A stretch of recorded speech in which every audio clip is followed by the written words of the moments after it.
What's up? Are you in debt? Do you have a crappy credit score? Do you want to repair your credit and get out of debt? If you have horrible credit, or maybe you don't have any credit, this video might be for you. Backlash written on me, card dropping on a glass bowl. I've been balling. Free my ladies in the counter now. I'm already out, already on the countdown. I'ma set it right. What's up? My name is Keith Kelfus. I've wanted to make this video for a long time, and I've been intimidated to make this video because it could literally be an hour-long video. And so I'm just gonna go general right here and kind of open up the rabbit hole. If you have debt collectors calling you and you're scared and you don't even make enough money to pay off your debts, or maybe you don't know where to get started, or should you let it just ride out, or should you pay it off? First of all, I'm not an expert at this stuff. I'm just a guy giving my opinion, but I've learned a lot. 6 years ago, I was in debt, considering facing bankruptcy. I had bad stuff on my credit, horrible credit score. I was scared, had debt collectors calling me, and I didn't know what to do. And then over the past 5 years, I've made friends with people who have very good credit scores, who own finance companies, who are just all over that industry, and I've learned so much stuff. I can't even share it all in one video, but it's tremendously helped me, and I want to share it with you, at least some of it, very quickly. So the most important thing, in my opinion, if you want to get out of debt, repair your credit score, is to first change the way you see debt. Change the way that you see it and view it. If you're viewing it in fear or viewing it from the standpoint of a victim, I don't think you're ever going to win. We can look at contracts. You can look at maritime admiralty law, corporations, your social security number, straw man theories. You can look at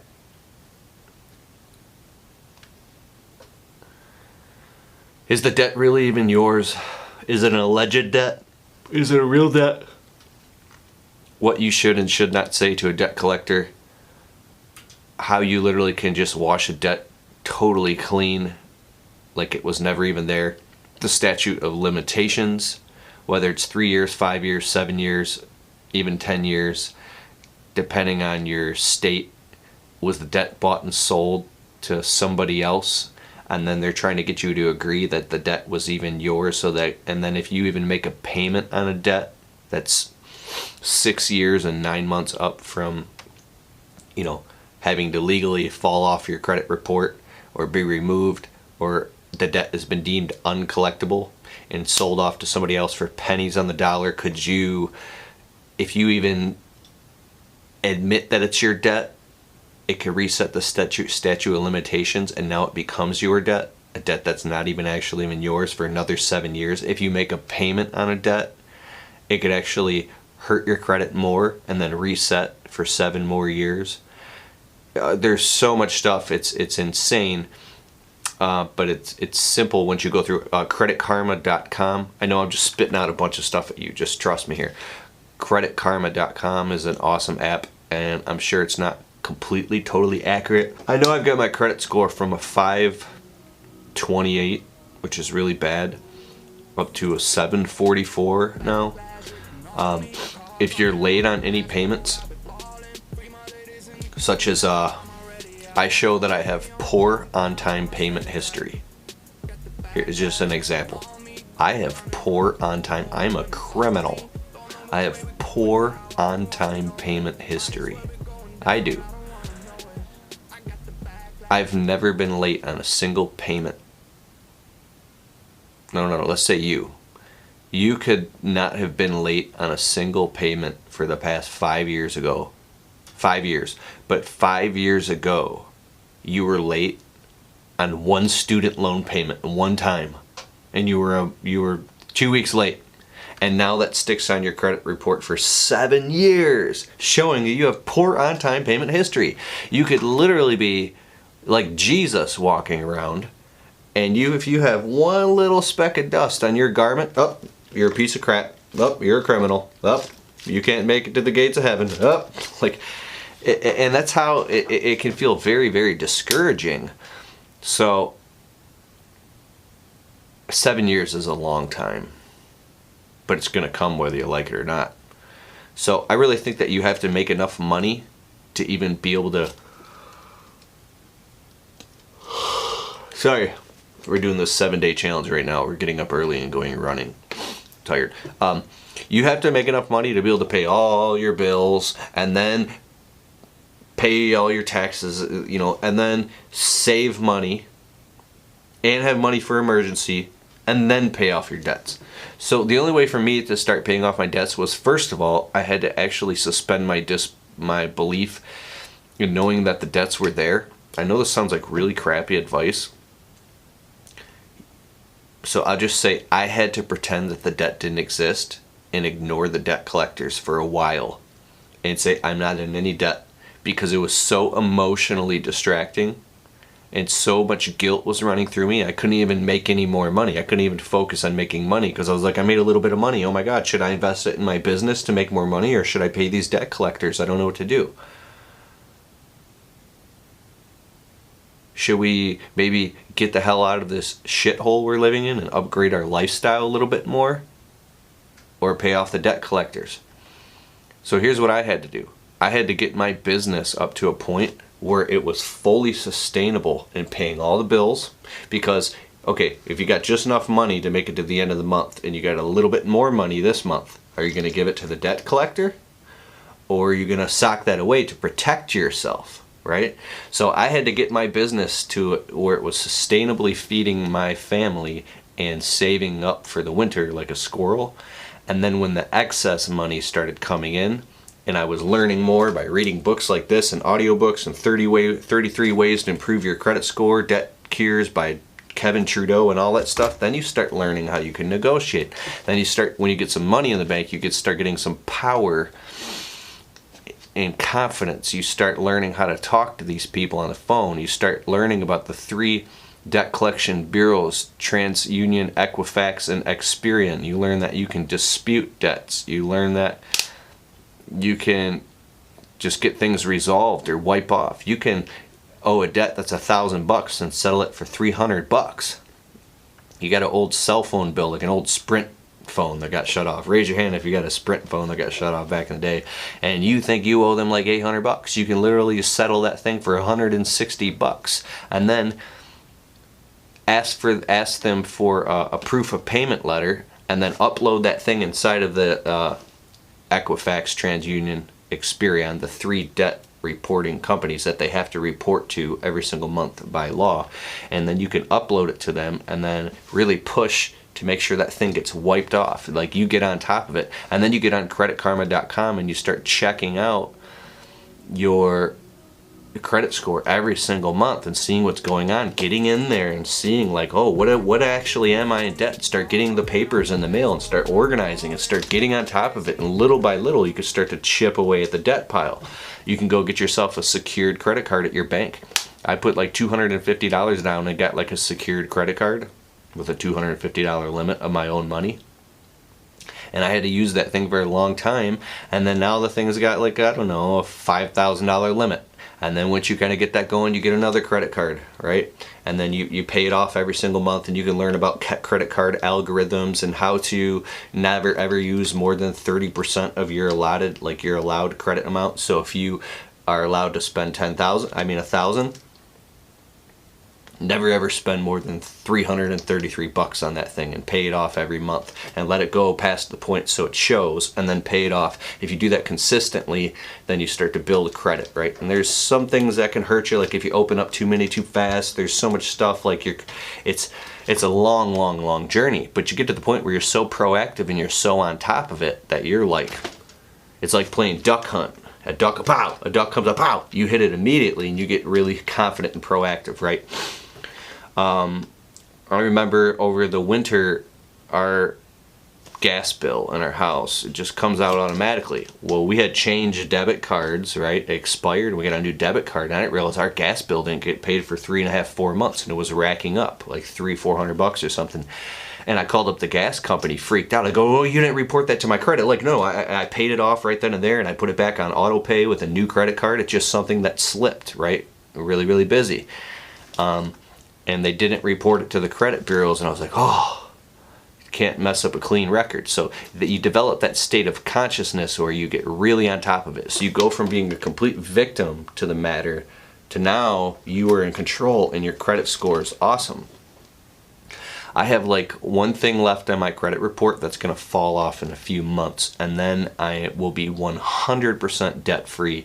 And 80% of everything else that was all on there, I paid it all off, like 20 G's worth, $20,000 worth. So, you know, I kind of had a option a few years ago. Should we upgrade our lifestyle and go get like a nice house and all these nice things, or in the housing market kind of went up. It all depends on where you're at, right?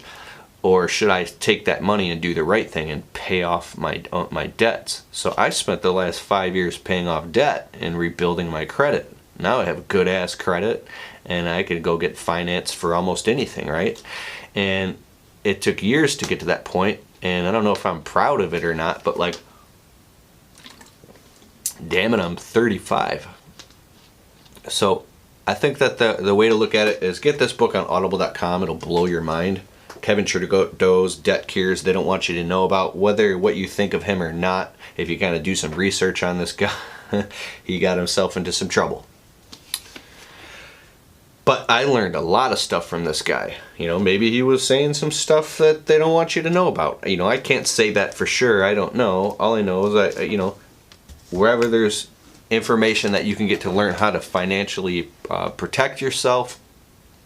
But once you get going, a really good way, I think, is to learn how to manage your money. Well, if you don't make enough money, you can't manage the shit, right? It's really, really easy for people who are making high profit margins or making a lot of money to manage it well. Well, it's actually, you got to learn how to manage $100 before you can learn how to manage 1,000, 10,000, or 100,000, right? If you can't manage $100, well, what do you mean? I got, you know, when you're first getting started out and you're broke, you're like, I have all these bills to pay and I have this much money. Somebody's getting screwed this month. Well, the reality of the situation is you can buck the system all you want. You have to figure out a way to make more money at all costs. At all costs. At all costs. And you're like, well, I can't not pay this, and I can't sacrifice my family, and I can't do this. And like, nobody cares. The world doesn't care. Money doesn't care. The credit bureaus, they don't give a shit. It's all on you to figure out how to do it all. And I think if you cut yourself some slack and you realize that, you know, first of all, you got to tell yourself, I'm going to make it. I'm going to be okay. I'm going to get through this. And you just start chipping away at the old block. It'll seem like a mountain, but I'll tell you one thing. You overestimate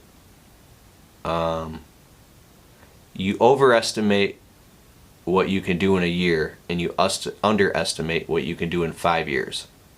I think Tony Robbins said that. So if you can get a lot of things accomplished in 5 years, and 5 years, 7 years is going to come whether you like it or not. I remember back when I was 28 and I lost everything.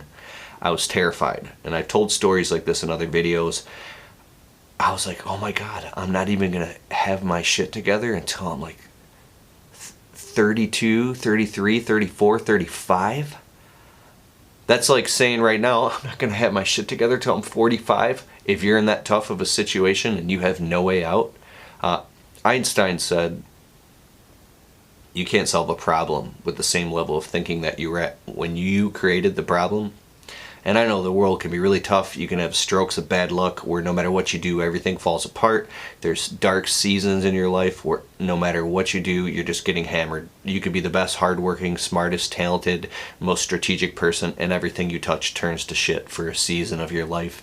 And you just have to deal with it and just keep chugging along. And that's where faith comes in. So, but I tell you one thing, there will be a time in your life when it's your time to shine. And the sun is shining on you in your life, and everything you touch turns to gold. You literally can't help it. Everything you touch works out. It comes to fruition. It turns to gold. And those are the years you step on the gas and make it all happen. And keep a healthy mindset. There's a book called Think and Grow Rich, and I really aspire to this. I really can see this clearly. Those who put definite purpose and definiteness of intention into definite plans of action, right? And then work those plans out and execute on them will, more times than not, or the people that don't, they will harvest results. Because that's the way the universe works. Nothing just happens till you apply pressure on it. Like, if I throw a big party and a bunch of food, what if nobody shows up and I lose out? You know, what if I try to build this business or do this thing? Well, the truth of the matter is, if you don't build it, no one's going to see it. If you want to start a, let's say, a lawn care business, right? If you don't put flyers and signs all over the place and call everybody and put ads out and do everything you possibly can, nobody's going to call your ass anyways to come cut their lawn. But if you do all that, it increases the chances, because here's the funny thing. When you believe in something and you create it and you put it all over the place, it literally happens by the law of nature. You make it happen. It's not like, what if it doesn't work? It's gonna work. I think if you pay attention to your credit and you make a decision right now, make the decision right now, you know what? I'm in a hole right now. I don't know how I'm gonna get out, but I'm getting out. I'm gonna turn this thing around. I want to be able to go to a car lot one day and just sign and drive. I want to be able to get approved for a house. I want to be able to have, you know, credit, right? So I think first of all, it's the decision. Even if you don't know how you're going to do it and it seems overwhelming, what you track and measure expands. It's a law. It's physics. So, right? So the definition of success is actively pursuing a worthwhile goal. If you are in hot pursuit of a worthwhile goal, damn it, you're successful. So where did you come from? Where are you going? Because it doesn't matter where you came from if you know where you're going. You look at people like Oprah Winfrey, like you listen to her life story, the things that happened to her when she was a little girl, and where she came from, and the things that happened to her mother, and like what she grew out of and who she became. And some of the most successful people, the rose that grew from concrete, the people that came from nothing, sometimes are the most successful. My buddy Eric Reno, the roofing guy, you know who he is. Dude, this dude was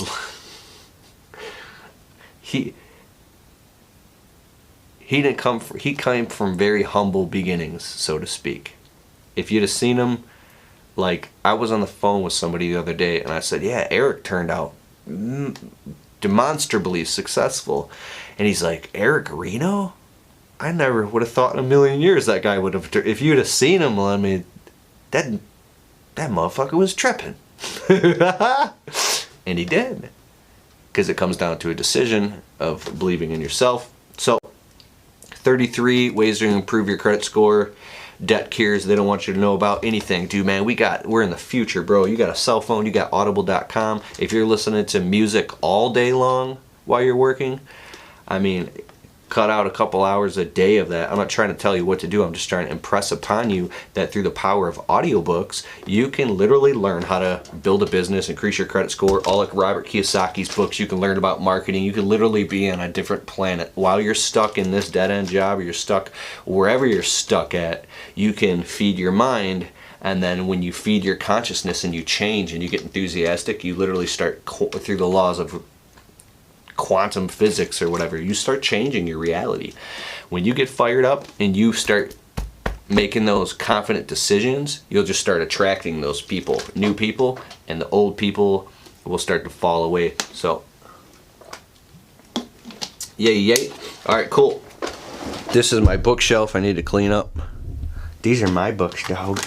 I'm writing my third book right now. This is my first book, How to Start a Landscaping Business right now with no startup money. You can get it on audible.com, paperback book on. Just type in Keith Kalfas, Amazon author. Here's my other book, How to Make $500 a Day Cleaning Windows, on paperback, and it's also an audiobook too on audible.com.